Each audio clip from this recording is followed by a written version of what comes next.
We have discussion on new approaches to traditional media spends, maximizing ROIs for brands. Joining us for this session, we have Satyabrata Das, Head Strategic Alliance and Corporate Communications, Lakshya Media Group. He'll be our session chair. Mr. Das, can we have you here on the dais? Can we welcome him with a big hand, ladies and gentlemen? We have with us Ms. Anita Nair, CEO Media Branding and Communication, Patanjali Ayurved. Can we have you, ma'am? Mr. Rajiv Dubey, Head of Media, Dabur. Mr. Sarthak Seth, Chief Sales and Marketing Officer, Tata Realty.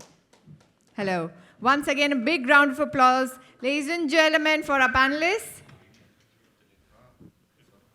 I would request Mr. Das to please take over the session. Thank you. Check.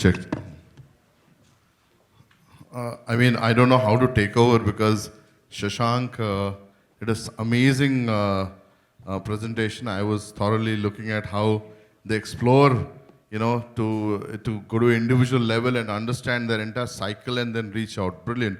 So, since morning I've been watching all the sessions and I think there are multiple questions that I wanted to ask, but then over the day, there have been people asking the same questions to each other, and then I'm a little confused what to ask these legends. Actually, they're all mavericks in their own way. But then I think between Anita, Rajiv, and Sarthak, they have seen the industry so much that it'll be easy for me. And let me start with Rajiv first. Rajiv, we have seen the world so much, and everybody is now staying in that whole bubble. Since morning that's happening because we all stay in that world, and that world is moving in that direction. There is a FOMO where everybody follows that FOMO, and then we don't know what to do. I mean, as far as Dabur is concerned, you've seen that life cycle and how it's panning out for you.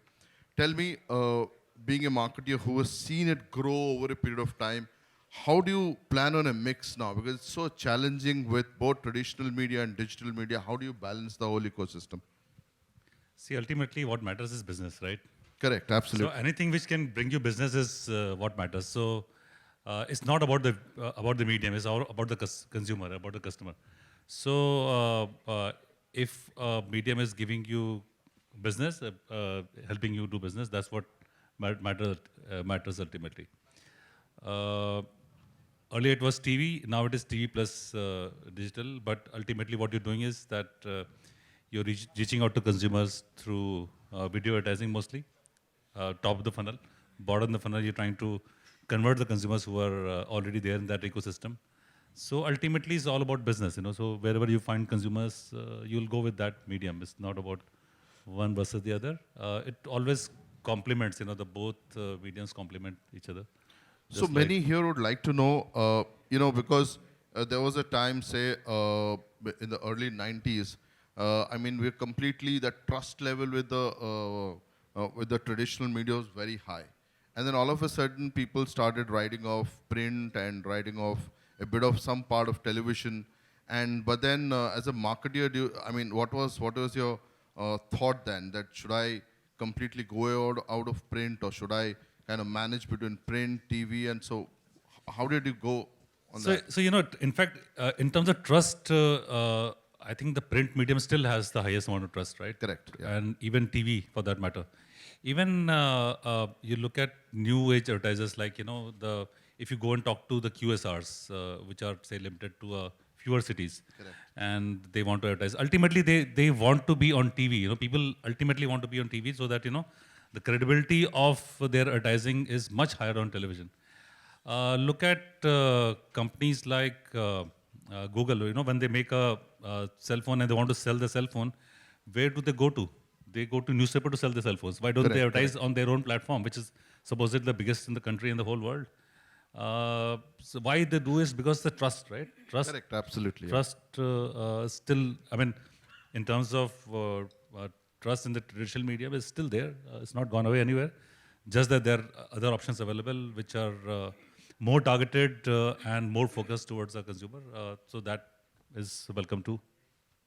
Anita, you are someone who has seen both the side of the spectrum and for a long time. So now it's pretty challenging for you because you have actually at a point of time vouching by traditional media, and then all of a sudden there's a whole garage of digital media coming. So at Patanjali, which is completely, I see a lot of you using a lot of traditional media. How do you try to balance it?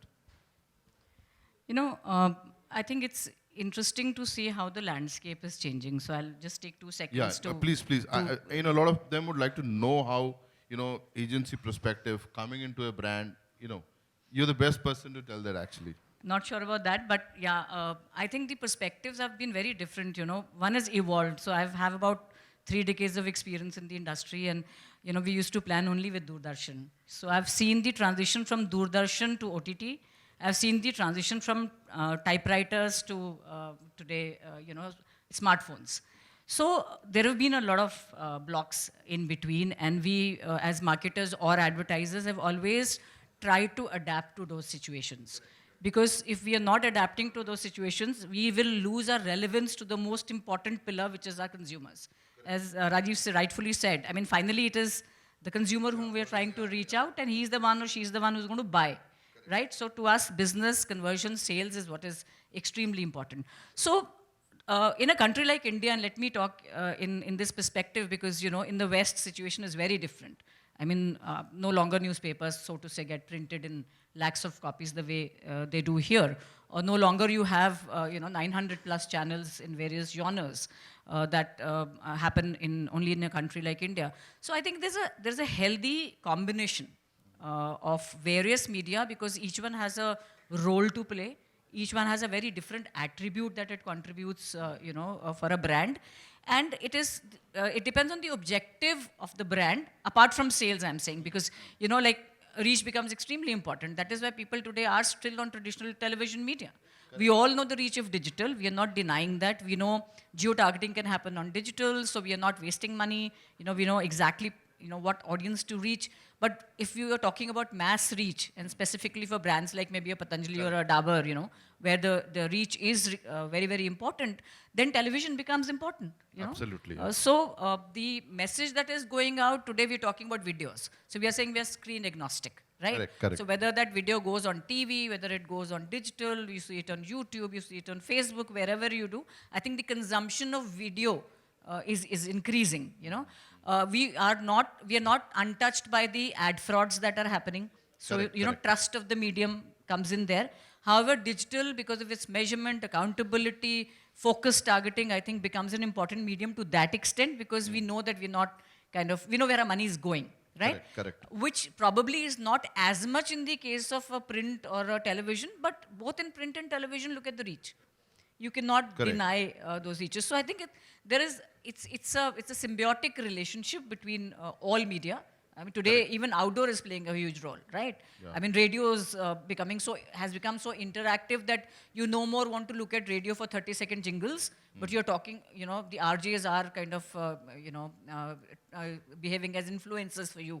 Correct. And using the medium in that way. So I personally think that each medium has an attribute, and the requirement of that, whatever is filled in by that attribute, makes you choose that medium as a marketer, and it's a healthy combination. So to me, television is not going where as far as our country is concerned, as far, for another 10 years or so.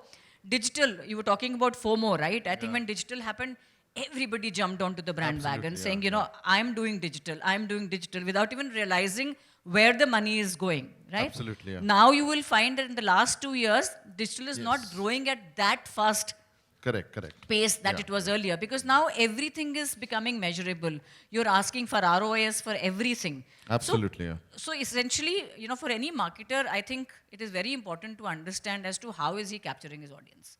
And once that happens, I think automatically with personalization and various other things that we've been talking about. So do you think Patanjali would do a split where you have products which is, say, going out to a 16-year-old or whatever? So do you use a bit of digital there, or how do you do it? Or you still I think for younger audiences, digital has a lot of relevance. So you still use it, right? Yes, of course. So there are, brands where the audience is younger, and there we definitely do digital. I mean, there are brands which are only D2C. Correct. And there are yeah. also brands which are only television and print. Absolutely, yeah. You know, so I think it's a healthy combination. Healthy And combination. strategies get defined accordingly. Okay. Thanks. Sarthak, I think you are someone who has built multiple amazing brands from, I think, LG to Panasonic. You did some fabulous work that I know personally. Now coming to Tata Realty, where, say for instance, I'm buying a house. So what do you look at me, in terms of, because I can't go to digital and decide on how to buy a house. And, or for instance, you can be a top of mind recall if you're coming on television.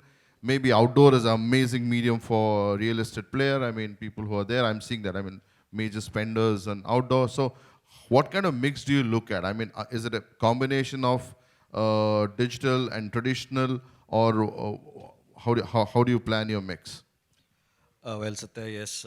You have to really look onto a mix, because one medium, I don't think so that it's actually going to do justice to a brand. And even from a consumer standpoint, because consumers really look forward in terms of various sets of communication. Outdoor does a different purpose as compared to digital, as compared to a television or a radio. I think Anita really summed it up quite well. But yes, if I look onto from a FMCD brand to a real estate brand, it's a very different ballgame altogether, because yes, digital plays an important role for us. And I would say if I just step back into those last couple of years, last 3 years since the COVID started, so everybody was onto digital. And I still remember that, okay, next 30 odd days, as soon as the first lockdown happened, how all the assets have to be converted into a digital version so that you are able to reach out to your audiences.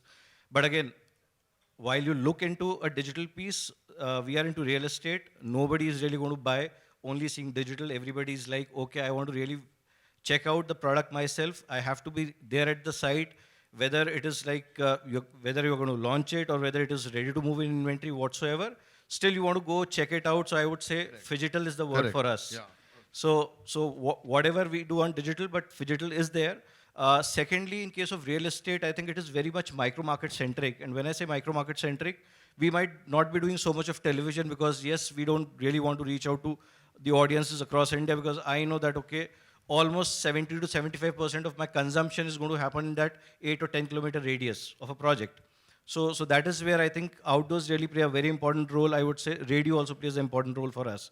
So we have to really look forward to a mix. But if I have to really reach out to those audiences from an NRI perspective, I think digital is right over there. Brilliant, yeah. So we have to actually do a perfect mix of each of these mediums. So yeah, I mean, I see in terms of real estate, I see a lot of people reaching out to me through digital, but I would not definitely, I mean, I will explore, but I will not it doesn't satisfy my attribution. I mean, I'll not go and buy. Yeah. So in terms of the funnel, in terms of the attribution funnel, how do you ensure that the person comes and buys your product? I mean, what's that? So I think as soon as, if you are seeing my ad on digital, and if by any chance, if you're actually filling up a lead, so we know that, okay, you are interested, immediately the call center actually calls you.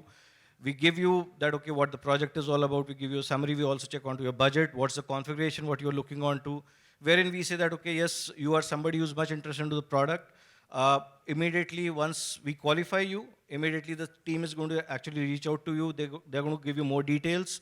A lot of times nowadays, what we have started to do is e-meetings before even you are coming physically to the project. If you say that, okay, I might take some time, and if you say that, okay, yes, I'm happy to do an e-meeting with you, we might do an e-meeting with you, give more details on the project. We might actually take you through some of our video contents and other things. Obviously, you as a consumer is going to step onto, I would say, the project. You will see the project. That is where I think the real sales really starts, wherein we have to convince you that, okay, what is better on my project, what is the differentiated thing, how I'm better from my competition, what my brand is offering. So there are a lot of things. And while I would say the gentleman from Maruti, I'm forgetting his name, he said there's Shashank. So he said that, okay, 25, 26 touch points. In our case, believe me, it is 46 points what we have identified through a consumer journey. On each of these points, we are actually doing a rigorous NPS for us to really ensure that, yes, we are right over there. So So we really decode the consumer journey into these 46 touch points and say that, okay, this is how we have to sell it. Okay. Rajiv, and this to Rajiv. Rajiv, do you use any kind of algorithms or any kind of AI ML to understand? Say, for instance, I am a Chyawanprash consumer. So, do you have, like Shashank was saying, do you go to that level of understanding in terms of tech that this is the market which is using a lot of Chyawanprash, or how do you reach out to them apart from your traditional media planning? So, e-commerce has taught us a lot of Yeah, things, What happened in 2020 was that, certainly, we couldn't go to the market to Correct. to sell and to have the fulfillment done, etc. And our e-commerce journey had started about a year before that, and the industry was at about 1% of the total total sales. Out of the total sales, 1% used to come from e-commerce at that point of time. So we very quickly adopted, and we used to have. This was what, 3-4 years back? Just exactly 3 years back, less than 3 years back, in fact. I'm just pre-COVID or something. During the COVID time, in fact. Okay. So we used to have an external agency who used to sit in our office and used to advise us on things to be done. So we fired the team. Okay, we got our own team together, put together a team of about 30, 40 people, specialists in this particular business, because we ourselves didn't understand this business so well. And very quickly, we started adopting to the consumer journey the way, say, a car company would do. And today, out of our business, 9% of business comes from D2C and from e-commerce, which is massive. Which is and brilliant. Which is brilliant, actually. Built in just about 24 months, Started off, and so yes, we have used all the technologies, and we understand our consumers much better, and we have mapped the journey the way Correct. it should be. But like the way Shashank was explaining that, about Atul, that, know so much, we don't know about consumers so much detail. We hope that we do it someday. But yes, we are still, we are pretty much ahead of the curve, I would say. Yeah, brilliant. So another question which I personally wanted to ask you, because Rajiv, I've seen you from early 90s. Tell me, when those days and a print guy used to come, and used to be very, because there was no other mediums as such. Currently, when a print or a TV guy, you are still doing a lot of things. Currently, when a print guy comes to you and tries to, sell you, so how do you react to that person? Because it's very interesting. A lot of people would like to know, because, people say print has gone down. No, I don't trust that. Okay, I don't think the print has gone down. Print has proportionately is not as big as, say, digital today, but it is growing. The circulation did go down during the pandemic time. It has gone up to a level of 85 to 90% of what used to be pre-pandemic. People's habits change, etc., but still very relevant medium. In fact, yesterday I was reading an interview by Girish Agarwal. He said that January he had a double-digit growth, and they all have come back to, say, the pre-COVID levels, so as to say. So there's been struggle for the industry, coupled with increase in the newsprint prices. So the industry is struggling because of a lot of such issues. They themselves don't want to increase the circulation because they end up making losses. The cover price of newspapers has not gone up from, say, 2 rupees, 3 rupees, more than that. I personally buy 5 newspapers at home and 2 in office, pay for it myself, as solidarity towards the industry. And imagine the kind of bill I get. Just about all these 7 papers put together is not more than 1,000 rupees a month. Reading should continue and print will. So I love newspapers. Personally, I love it, and because of which I would continue supporting the medium. And similarly, I hope same thing doesn't happen to TV. I think consolidation is likely to happen in television, because there are lots of channels which will probably close down this year because of there's too much of supply of in certain genres. But the bigger ones will survive, and I think consolidation will happen. That's Correct, about correct. the traditional. Anita, I want to ask you something in the industry perspective, not your brand, but because you've seen it all in your life. So tell me, do you think the digital monies which which are being so is it? Do you think it's an incremental money, or it's a part of the revenue which has been taken out of print, TV, and or outdoor or all other mediums, or you think that a portion of it has gone? See, I think there are budgets which are allocated, any marketing budget that is allocated, and one needs to play the game within the allocated budgets. So I wouldn't say that digital has got an incremental thing because you're playing within the same pie, but it's got a certain share, for sure. You know, and going back to what Sarthak was mentioning, the whole mix that we are talking about is also category related. For example, he spoke Absolutely, yeah. about, you know, real estate, where lot of use of print, physical, as well as radio, for example. You know, real estate guys use or a lot of radio as well. So I think you have to play within the same pie, and depending on what you want to do as a brand, in terms of reaching the consumer and in terms of finally resulting in business, is how you choose that mix. Correct, So there are correct. D2C brands, for example, or digital first brands. They haven't used any other medium. They're just on digital. For them, X crores of rupees of budget is only being spent on digital. So for them, it is neither detrimental nor incremental. Correct, Yeah? correct. But for other brands which were not using digital and which have now tasted the value of digital and what it brings to the table, I think there the budgets are being rotated. So supposing in print, for example, when the circulations went down and print went down, automatically the monies went to digital because it was, those 2 years were when digital was really at its peak. And yes, print is, I completely agree, staging a comeback. Yes, there's stagnation in English, but I think regional is doing fairly well. And everybody in the Vernac and regional are talking about going back to 90% of pre-COVID levels. Absolutely. Yeah, so I think as marketers, I don't think we should, write off anything, because you never know what medium. That's a brilliant line, actually. Yeah. We should write out anything. Yeah, so you never know what you need to use. I mean, today, while Shashank was talking about 26 points and you're talking about 46 points in the user journey, Maruti launches on newspapers. Any new model, Absolutely. that is Absolutely. launched is on newspapers. In spite of knowing so much about Atul, yeah, he still uses a newspaper full page ad to launch a Grand Vitara or whatever, because of the belief on what that medium is bringing to the table for the category that he's operating Correct, in. yeah. Yeah, so I think you have to play within the budgets. I don't think budgets will ever be incremental, because marketers, after recession, after COVID, have also started to live with the fact that, you can operate with lower budgets. Absolutely, yeah. So that's how you fit the bill, really. Sarthak, taking it from, so tell me,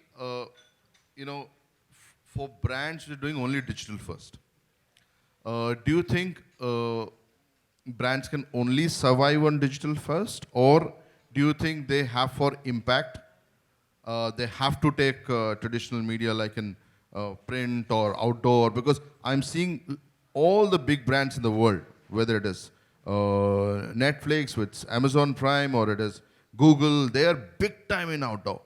If you go to US, you go to any other place, they're big time on. And in fact, Netflix has bought outdoor companies. So two things. I would say outdoor is something which is very underrated in our country. I would say that because the way the industry operates in our country. It's not sexy. So yeah, you can say that it's like quote unquote. People actually don't find it sexy, but as soon as you really go to Dubai, you see the sizes, Absolutely. the way they've done it. You're like, oh, I have to be on this medium. This is the place I really need to be. Or even for that matter, some place in US.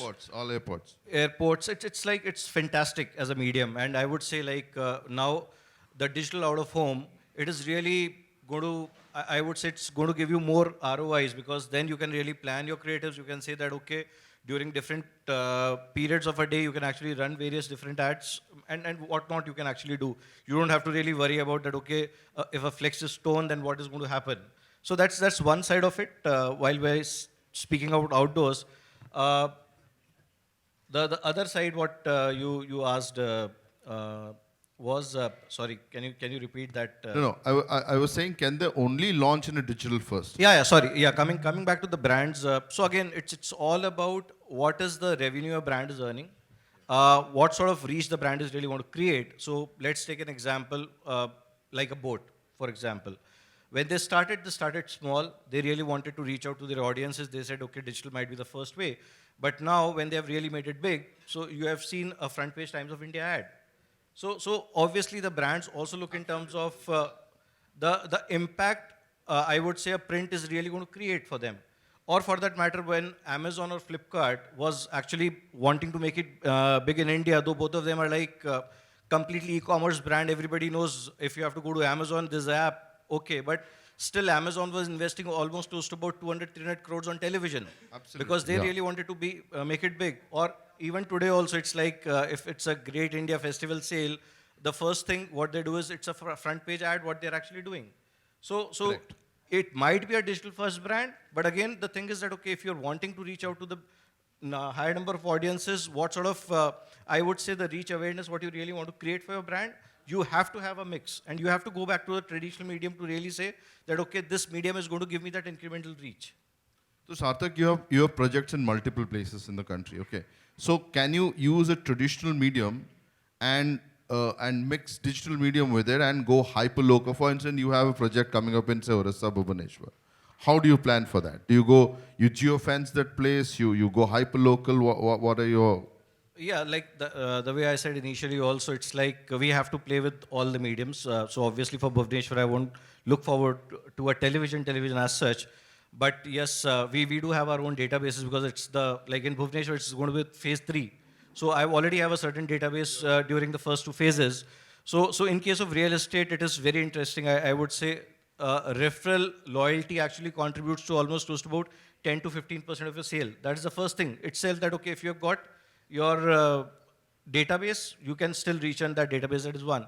Secondly, to really do and go and do I would say a digital, you will start rolling your ads and everything. But yes, first impact, it has to be a print, because that is where you are actually going to reach out to the entire city. You say that, okay, yes, this is where we are. You are announcing yourselves. You are really creating that sort of impact. You know that, okay, you have to bombard that entire micro market with your outdoors, because that is where people are going to really cross. They are going to see that, okay, something big is coming up. And then subsequently, like for a launch, I would say my digital monies is not going to comprise of more than, I would say 20-25% of the entire budget. But post the launch, I would say when I'm into a sustenance phase, probably digital is going to contribute to 50%, because then I really don't want to go in for every week full front pages ad or like 30-40 hoardings in the entire micro market. So the mix actually changed over a period of time. Okay, brilliant.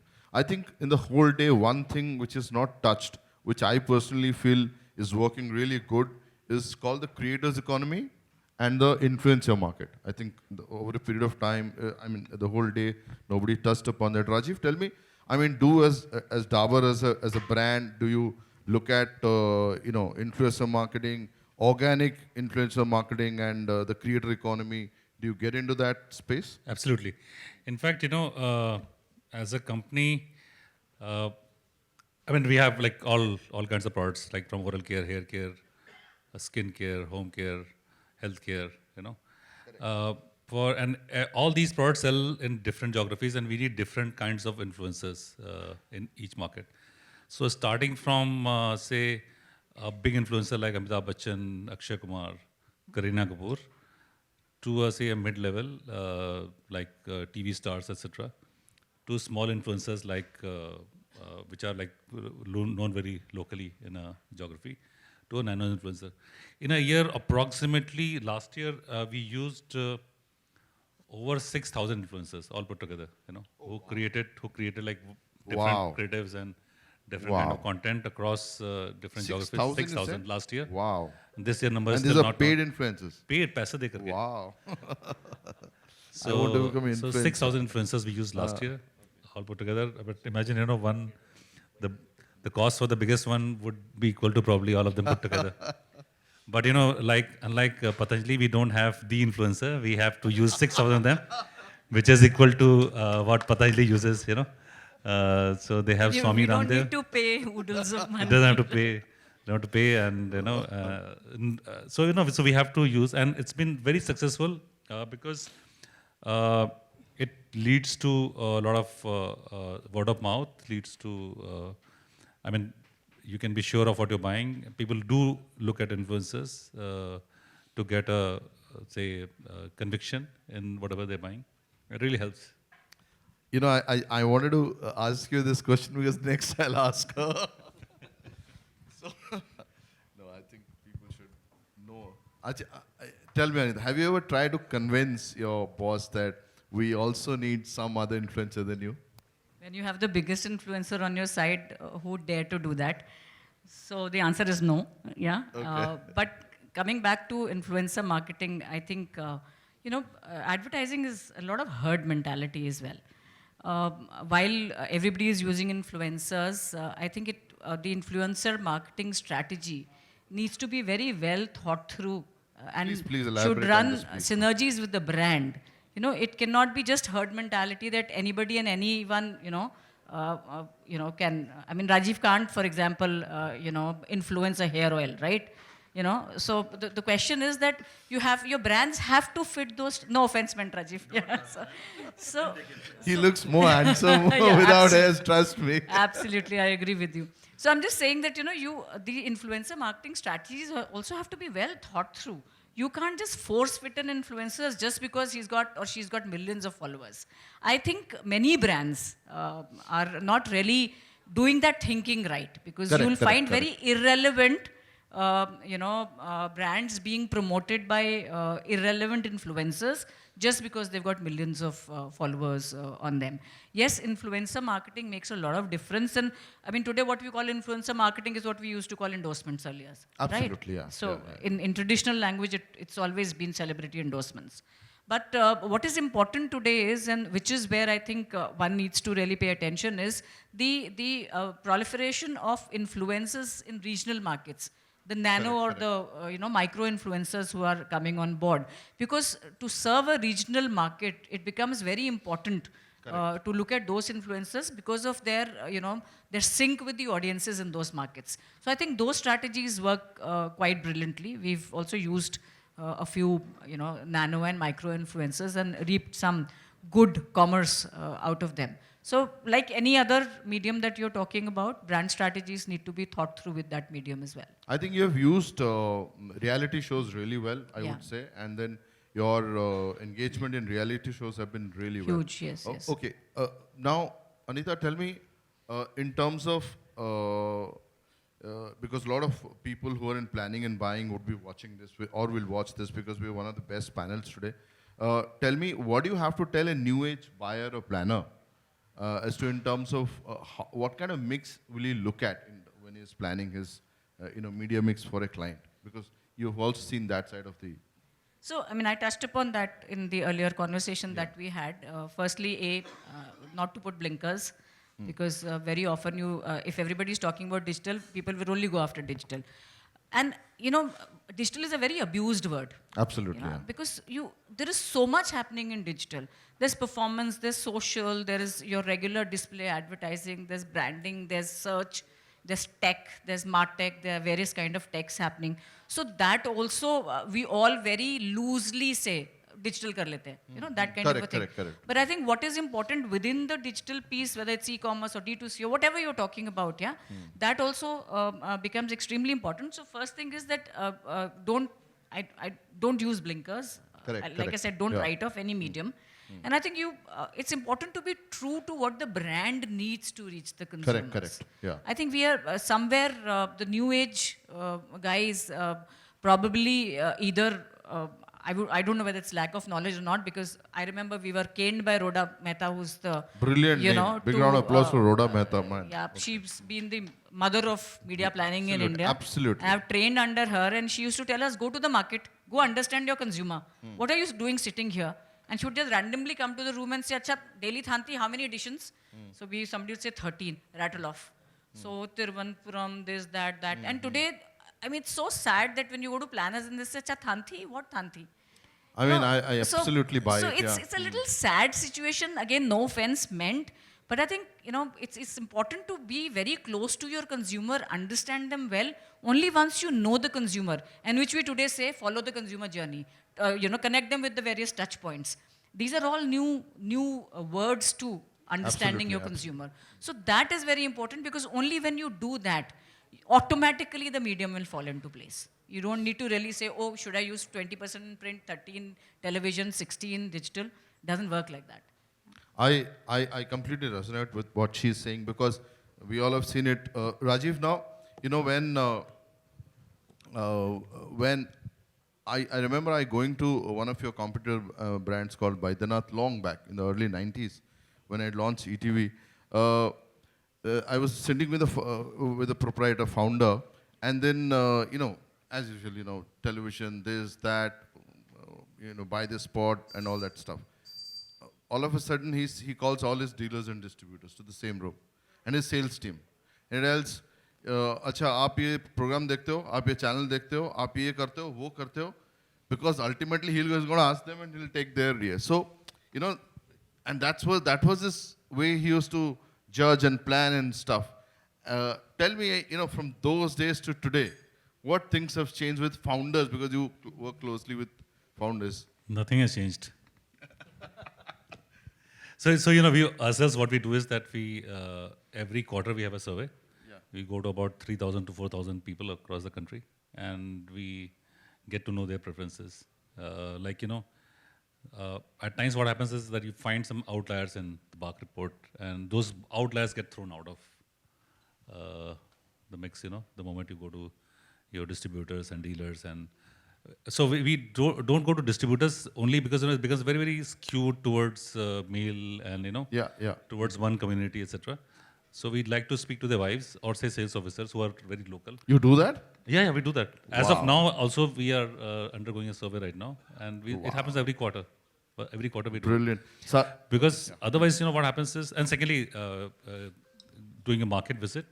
So all of us, like Anita said about market visit, all of us are supposed to do market visit 2-3 days in every quarter. So entire marketing team goes out. We also go out, and we go to a different market where nobody has gone.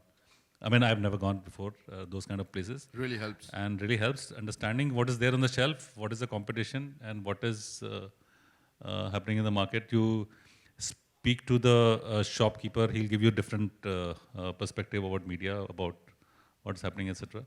Really helps a lot. And traditionally, that's how these founders have been running the businesses, and that's the right way of doing it. Unless you do that, you'll never be able to judge what's happening in the market.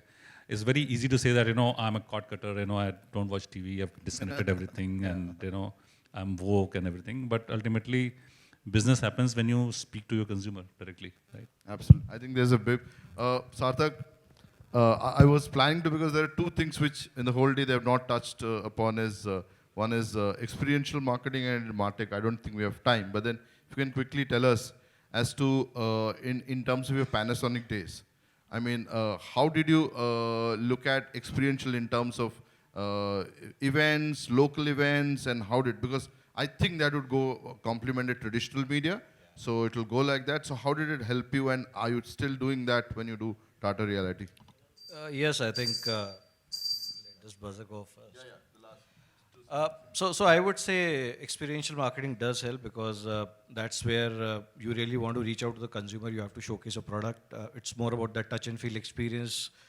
So I think experiential marketing is a must, and today also it's a must. And in our case, like if I have to speak from a Tata Realty perspective, obviously you just cannot create your own dummies and do all that. But what is more important is, in our case, it is like if how the mix actually works for us is almost close to about 40% is a direct sale, which we as a brand actually reach out and do, but 60% is through my trade partners or channel partners.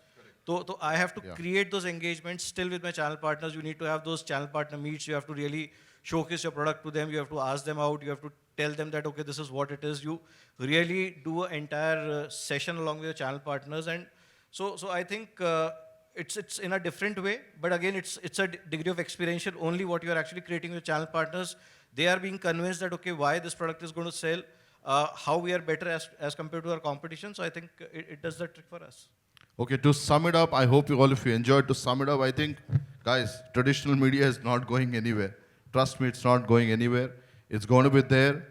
Both of them will coexist. Both new media and traditional media will definitely coexist. Print will still continue to be strong. Television will be strong. Outdoor will be super strong with digital coming up. So let's not just write off or obituary for anyone. So my 2 cents to everybody who is in planning and buying, while you'll be agile for new media, don't just be a FOMO and run away and put all your monies there. You're taking a risk. You should balance it off completely. Thank you so much to the panel. I think one of the best panels we had today. Thank you so much.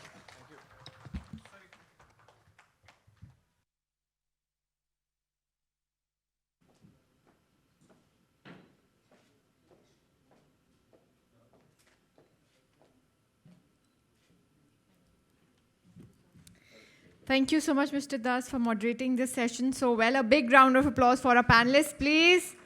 Thank you for sharing interesting insights with us when it comes to technology.